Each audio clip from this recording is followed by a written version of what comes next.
June 17th, it's day 168 of the 1 year Chronological Study Bible.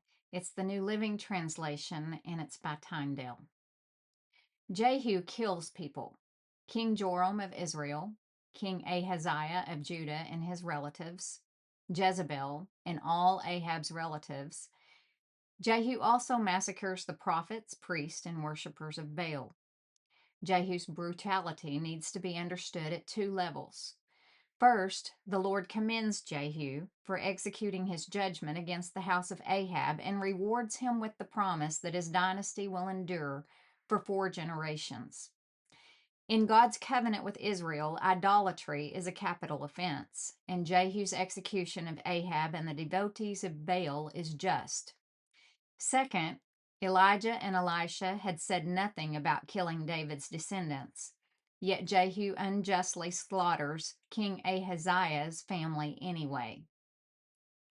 Although God used this violent man to judge Ahab, Jehu clearly did not fear God. God's use of someone to accomplish his purposes in no way indicates that person's faith in him. So 2 Chronicles chapter 21 verse 8. During Jehoram's reign, the Edomites revolted against Judah and crowned their own king. So Jehoram went out with his full army and all his chariots. The Edomites surrounded him and his chariot commanders, but he went out at night and attacked them under cover of darkness. Even so, Edom has been independent from Judah to this day. The town of Libnah also revolted about that same time. All this happened because Jehoram had abandoned the Lord, the God of his ancestors. He had built pagan shrines in the hill country of Judah and had led the people of Jerusalem and Judah to give themselves to pagan gods and to go astray. Then Elijah the prophet wrote Jehoram this letter. This is what the Lord, the God of your ancestor David, says. You have not followed the good example of your father, Jehoshaphat, or your grandfather, King Asa of Judah. Instead, you have been as evil as the kings of Israel. You have led the people of Jerusalem and Judah to worship idols, just as King Ahab did in Israel. And you have even killed your own brothers, men who were better than you. So now the Lord is about to strike you, your people, your children, your wives, and all that is yours with a heavy blow. You yourself will suffer with a severe intestinal disease that will get worse each day until your bowels come out. Then the Lord stirred up the Philistines and the Arabs who lived near the Ethiopians to attack Jehoram. They marched against Judah, broke down its defenses, and carried away everything of value in the royal palace, including the king's sons and his wives. Only his youngest son, Ahaziah, was spared. After all this, the Lord struck Jehoram with an incurable intestinal disease. The disease grew worse and worse, and at the end of 2 years, it caused his bowels to come out, and he died in agony. His people did not build a great funeral fire to honor him as they had done for his ancestors. Jehoram was 32 years old when he became king, and he reigned in Jerusalem 8 years.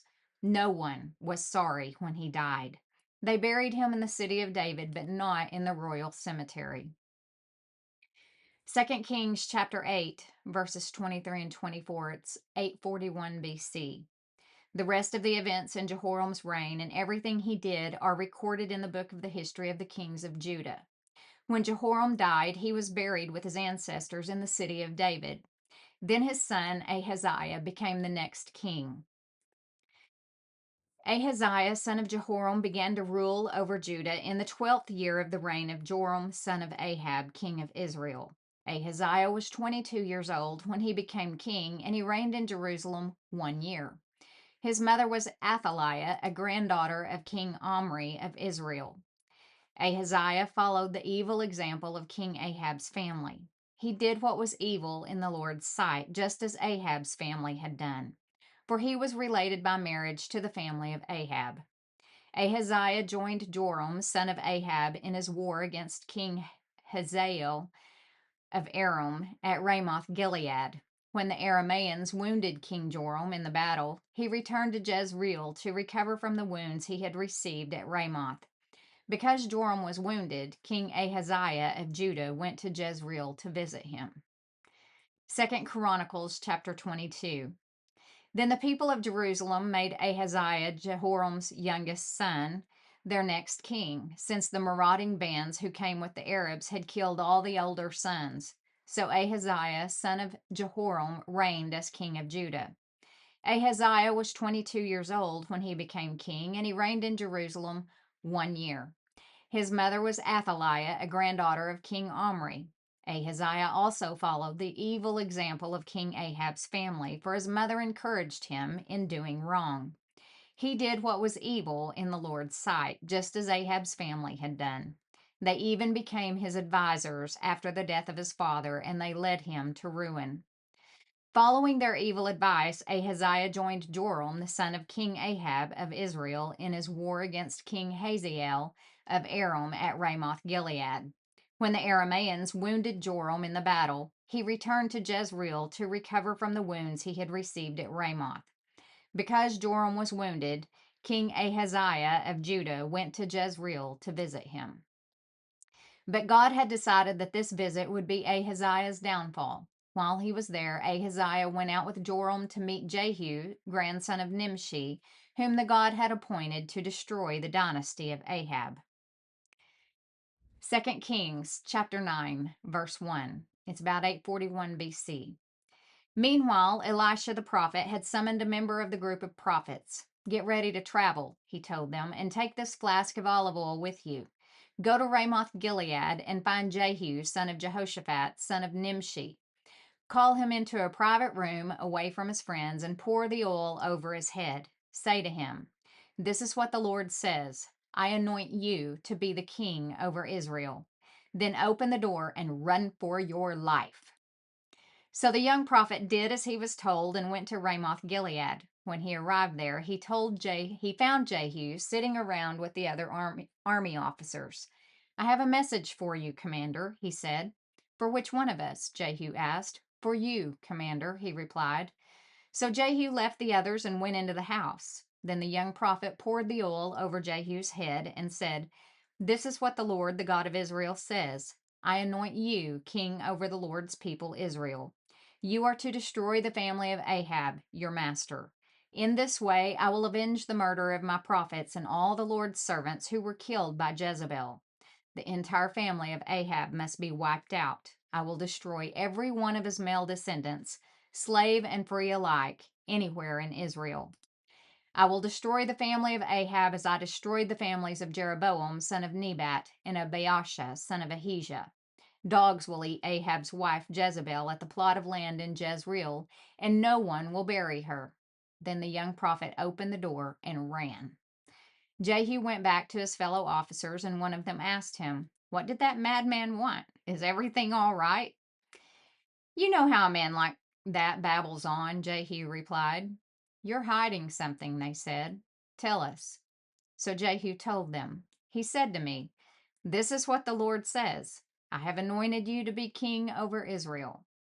Then they quickly spread out their cloaks on the bare steps and blew the ram's horn, shouting, Jehu is king. 2 Kings chapter 9, beginning in verse 14. So Jehu, son of Jehoshaphat, son of Nimshi, led a conspiracy against King Joram. Now Joram had been with the army at Ramoth Gilead, defending Israel against the forces of King Hazael of Aram. But King Joram was wounded in the fighting and returned to Jezreel to recover from his wounds.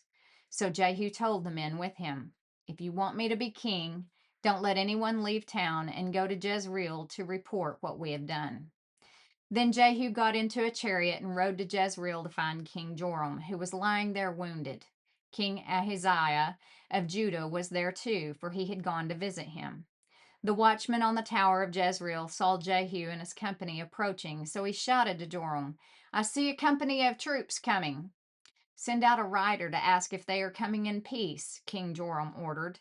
So a horseman went out to meet Jehu and said, the king wants to know if you are coming in peace. Jehu replied, what do you know about peace? Fall in behind me. The watchman called out to the king, the messenger has met them, but he's not returning. So the king sent out a second horseman. He rode up to them and said, the king wants to know if you come in peace. Again Jehu answered, What do you know about peace? Fall in behind me." The watchman exclaimed, "The messenger has met them, but he isn't returning either. It must be Jehu, son of Nimshi, for he's driving like a madman." "Quick, get my chariot ready," King Joram commanded. Then King Joram of Israel and King Ahaziah of Judah rode out in their chariots to meet Jehu. They met him at the plot of land that had belonged to Naboth of Jezreel. King Joram demanded, "Do you come in peace, Jehu?" Jehu replied, "How can there be peace as long as the idolatry and witchcraft of your mother Jezebel are all around us?" Then King Joram turned the horses around and fled, shouting to King Ahaziah, "Treason, Ahaziah!" But Jehu drew his bow and shot Joram between the shoulders. The arrow pierced his heart, and he sank down dead in his chariot. Jehu said to Bidkar, his officer, "Throw him into the plot of land that belonged to Naboth of Jezreel.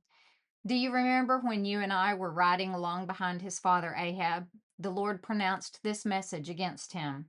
'I solemnly swear that I will repay him here on this plot of land, says the Lord, for the murder of Naboth and his sons that I saw yesterday.' So throw him out on Naboth's property, just as the Lord said." When King Ahaziah of Judah saw what was happening, he fled along the road to Beth Hagan. Jehu rode after him, shouting, "Shoot him too." So they shot Ahaziah in his chariot at the ascent of Gur near Ibleam. He was able to go on as far as Megiddo, but he died there. His servants took him by chariot to Jerusalem, where they buried him with the ancestors in the city of David. Ahaziah had become king over Judah in the 11th year of the reign of Joram, son of Ahab. 2 Kings chapter 9, verse 30. When Jezebel, the queen mother, heard that Jehu had come to Jezreel, she painted her eyelids and fixed her hair and sat at a window. When Jehu entered the gate of the palace, she shouted at him, "Have you come in peace, you murderer? You are just like Zimri, who murdered his master." Jehu looked up and saw her at the window and shouted, "Who is on my side?" And 2 or 3 eunuchs looked out at him. "Throw her down," Jehu yelled. So they threw her out the window, and her blood spattered against the wall and on the horses, and Jehu trampled her body under his horses' hooves. Then Jehu went into the palace and ate and drank. Afterward he said, "Someone go and bury this cursed woman, for she is the daughter of a king." But when they went out to bury her, they found only her skull, her feet, and her hands. When they returned and told Jehu, he stated, "This fulfills the message from the Lord, which he spoke through his servant Elijah from Tishbe. At the plot of land in Jezreel, dogs will eat Jezebel's body. Her remains will be scattered like dung on the plot of land in Jezreel, so that no one will be able to recognize her." 2 Kings chapter 10, verse 1. Ahab had 70 sons living in the city of Samaria. So Jehu wrote letters and sent them to Samaria to the elders and officials of the city and to the guardians of King Ahab's sons. He said, "The king's sons are with you, and you have at your disposal chariots, horses, a fortified city, and weapons. As soon as you receive this letter, select the best qualified of your master's sons to be your king, and prepare to fight for Ahab's dynasty." But they were paralyzed with fear and said, "We've seen that 2 kings couldn't stand against this man. What can we do?" So the palace and city administrators, together with the elders and guardians of the king's sons, sent this message to Jehu: "We are your servants, and will do anything you tell us. We will not make anyone king. Do whatever you think is best." Jehu responded with a second letter, "If you are on my side and are going to obey me, bring the heads of your master's sons to me at Jezreel by this time tomorrow." Now the 70 sons of the king were being cared for by the leaders of Samaria, where they had been raised since childhood. When the letter arrived, the leaders killed all 70 of the king's sons. They placed their heads in baskets and presented them to Jehu at Jezreel. A messenger went to Jehu and said, "They have brought the heads of the king's sons." So Jehu ordered, "Pile them in 2 heaps at the entrance of the city gate, and leave them there until morning." In the morning he went out and spoke to the crowd that had gathered around them. You were not to blame, he told them. I am the one who conspired against my master and killed him. But who killed all these? You can be sure that the message of the Lord that was spoken concerning Ahab's family will not fail. The Lord declared through his servant Elijah that this would happen. Then Jehu killed all who were left of Ahab's relatives living in Jezreel and all his important officials, his personal friends, and his priest. So Ahab was left without a single survivor. Then Jehu set out for Samaria. Along the way, while he was at Beth Eked of the shepherds, he met some relatives of King Ahaziah of Judah. Who are you? He asked them. And they replied, We are relatives of King Ahaziah. We are going to visit the sons of King Ahab and the sons of the queen mother. Take them alive, Jehu shouted to his men, and they captured all 42 of them and killed them at the well of Beth Eked. None of them escaped. When Jehu left there, he met Jehonadab, son of Rechab, who was coming to meet him. After they had greeted each other, Jehu said to him, Are you as loyal to me as I am to you? Yes, I am, Jehonadab replied. If you are, then give me your hand. So Jehonadab put out his hand, and Jehu helped him into the chariot. Then Jehu said, Now come with me and see how devoted I am to the Lord. So Jehonadab rode along with him. When Jehu arrived in Samaria, he killed everyone who was left there from Ahab's family, just as the Lord had promised through Elijah. 2 Chronicles chapter 22, verse 8. While Jehu was executing judgment against the family of Ahab, he happened to meet some of Judah's officials and Ahaziah's relatives who were traveling with Ahaziah. So Jehu killed them all. Then Jehu's men searched for Ahaziah, and they found him hiding in the city of Samaria. They brought him to Jehu, who killed him. Ahaziah was given a decent burial because the people said he was the grandson of Jehoshaphat, a man who sought the Lord with all his heart. But none of the surviving members of Ahaziah's family was capable of ruling the kingdom. 2 Kings chapter 10, verse 18. Then Jehu called a meeting of all the people of the city and said to them, Ahab's worship of Baal was nothing compared to the way I will worship him. Therefore summon all the prophets and worshippers of Baal and call together all his priests. See to it that every one of them comes, for I am going to offer a great sacrifice to Baal. Anyone who fails to come will be put to death. But Jehu's cunning plan was to destroy all the worshippers of Baal. Then Jehu ordered, Prepare a solemn assembly to worship Baal. So they did. He sent messengers throughout all Israel, summoning those who worshipped Baal. They all came. Not a single one remained behind. And they filled the temple of Baal from one end to the other. And Jehu instructed the keeper of the wardrobe, Be sure that every worshipper of Baal wears one of these robes. So robes were given to them. Then Jehu went into the temple of Baal with Jehonadab, son of Rechab. Jehu said to the worshippers of Baal, Make sure no one who worships the Lord is here. Only those who worship Baal. So they were all inside the temple to offer sacrifices and burnt offerings. Now Jehu had stationed 80 of his men outside the building and had warned them, If you let anyone escape, you will pay for it with your own life. As soon as Jehu had finished sacrificing the burnt offering, he commanded his guards and officers, Go in and kill all of them. Don't let a single one escape. So they killed them all with their swords, and the guards and officers dragged their bodies outside. Then Jehu's men went into the innermost fortress of the temple of Baal. They dragged out the sacred pillar used in the worship of Baal and burned it. They smashed the sacred pillar and wrecked the temple of Baal, converting it into a public toilet, as it remains to this day. In this way, Jehu destroyed every trace of Baal worship from Israel. He did not, however, destroy the gold calves at Bethel and Dan, with which Jeroboam, son of Nebat, had caused Israel to sin. Nonetheless, the Lord said to Jehu, You have done well in following my instructions to destroy the family of Ahab.